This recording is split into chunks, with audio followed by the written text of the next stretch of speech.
Samantala, hindi pa rin po nakakabalik ang mga katutubong badyaw sa kanilang tirahan sa dagat kahit patapos na ang bakbakan sa Zamboanga City. May ulat on the spot si JP Sayano. JP?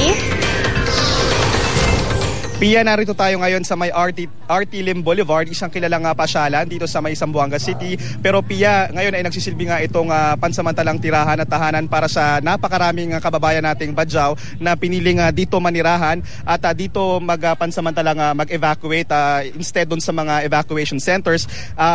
Sa kanila kasing kultura ay kailangan mas malapit sila sa dagat at sa ating itong makikita nga natin itong ating nilalakaran ay nagtayo sila ng mga makeshift na mga tahanan dito at nung isang araw nga nung malakas ng ulan talagang marami sa kanila ang nabasa at isa sa mga binabantayan kasi nila Pia ay yung kanilang mga bangka na kung tawagin ay binta dahil sila ay nangingisda kapag hapon dahil nga yun nga ay bahagi ng kanilang kultura at pero kahit na yan ay binabantayan nila ay ang hiling talaga nila ay makabalik sila sa kanilang tunay na tirahan sa may Rio Hondo pero hanggang ngayon nga ay sila hindi pa rin pinapayagang tumira doon at samantala naman sabi naman ng lokal na pamahalaan ay magtatayo raw ng temporary shelter para sa evacuees sa lokal na pamahalaan ng Zamboanga at pupulungin rin nila ang may 21,000 residenteng nawala ng tirahan kung paano sila magkakaroon muli ng permanenteng tirahan. At sa ibang balita na bahagi pa rin ng update natin dito sa Zamboanga City, isang resolusyon ang inaprubahan ng Zamboanga City officials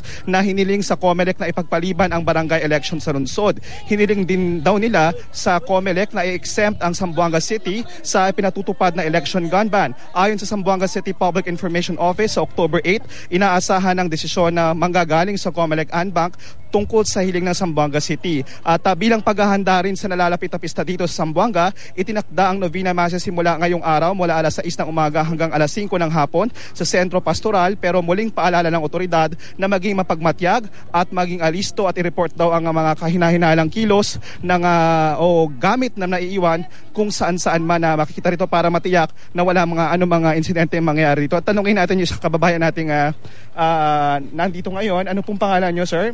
Emaniraje.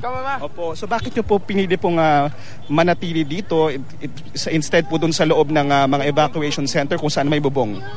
Kasi mas gusto namin sa tabi ng dagat kasi dito kami namumuhay sa tabing dagat kasi kami yung mga badyaw namimingit malapit sa dagat kaya pinili namin sa malapit sa dagat. Nakita nyo na po ba yung bahay nyo? Nabalikan nyo na po ba? Hindi pa sir kasi nagpaalam kami sa mga sundalo doon, gusto namin pumasok. Pagkatapos sabi nila sa amin, hindi pa daw pwede pumasok doon. Baka mayroon pa daw bomba, hindi sumabog. Kaya pinabalik kami ulit dito. Kasi gusto namin magkitala lang namin ang kaming mga bahay. Gusto namin makuha ng mga damit namin. Opo. Kasi hindi kami pinapayagan. Okay, meron po ba kayong panawagan sa gobyerno, sa pamahalaan kung sila po ay nakikinig sa inyo? Yun lang kasi gusto lang namin makabalik kami sa aming tirahan ulit doon sa Rio Hondo. Yun lang yung inihingi namin. Kasi doon kami namumuhay sa dagat. Okay. Maraming salamat po. At yan po, Pia, ang sitwasyon dito sa may RT Lim Boulevard. Balik sa'yo, Pia. At JP, linawin ko lang, yung mga nakausap mo dahil nga umalis sila sa evacuation center, nakakakuha pa rin ba sila nung mga pagkain, gamot at iba pang ibinibigay doon sa mga naroon sa evacuation centers? Oo, Pia. Yung mga tiga rito na nandito ngayon sa RT Lim Boulevard, sabi nga ni Sir Amansate, nakakakuha naman sila ng mga daily supply o rasyon ng pagkain. Na pack lunch kasi yan na Pia, breakfast, lunch at dinner. Pero dito sa labas, pinapayagan sila na magluto at maghahanda na kanilang mga pagkain. Yung mga badyaw kasi merong mga nakaugaliang kainin katulad dito. Itong, ano po ba ito? Papaya ito, no? Papaya at yan mga kamoting kahoy. Yan, binibilad nila yan. Yan yung sa mga paborito nilang kainin dito. So allowed sila magluto rito. Sa loob kasi, Pia, hindi masyadong ini-encourage o hindi allowed magluto. At yung mga gamot naman, sinasabi ng health officials, meron silang regular health workers na umiikot. Pero dito sa labas, Nay, matanong ko lang, may mga nagpupunta ba rito mga health workers para tingnan yung kalagayan nyo kung may sakit kayo? Meron sana. Meron po? Meron. Meron naman lumalabas? Meron. Okay. May nakakasakit na po ba sa inyo rito? Parang wala pa. Pero magbibigay sa amin para mga gamot.